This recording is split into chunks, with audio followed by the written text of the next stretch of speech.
Pas 5 ditësh pa ujë është rregulluar pas mesnatë defekti i tubit kryesor dhe një pjesë e qytetit të Vlorës po furnizohet me ujë. Rregullimi i tubit u bë në orën 4 të mëngjesit ku nisi edhe furnizimi i depove. Megjithatë, furnizimi nuk po bëhet me kapacitet të plot për shkak të testimit të pajisjes së montuar. Mungesa e furnizimit me ujë të pishëm ka shkaktuar zemrim dhe protesta të vazhdueshme nga qytetarët prej disa ditësh, që prej ditës së djeshme banorë të shumtë, të mbështetur edhe nga përfaqësues të shoqërisë civile dhe simpatizantë të Partisë Demokratike, janë grumbulluar përpara Bashkisë së Vlorës duke kërkuar zgjidhje të menjëhershme.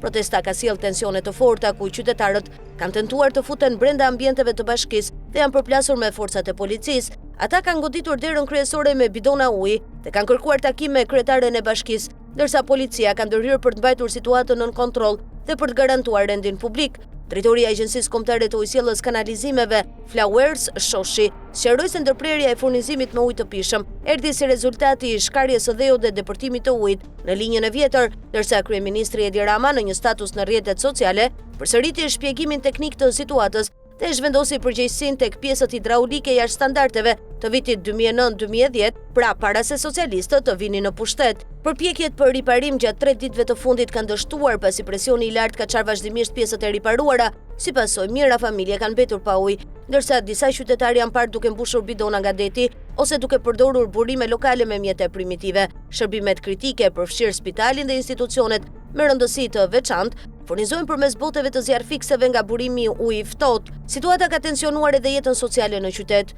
2 ditë më parë qytetarët ndërhyn gjatë një mbrëmjeje galatë organizuar nga bashkia, duke bllokuar bulevardin Ismail Qemali dhe duke u përplasur me policinë, ndërsa kryetaria e Bashkisë së Vlorës, Bruna Mersini, e ka cilësuar situatën si një fatkeqësi natyrore dhe ka bërë thirrje që të mos përdoret për qëllime politike.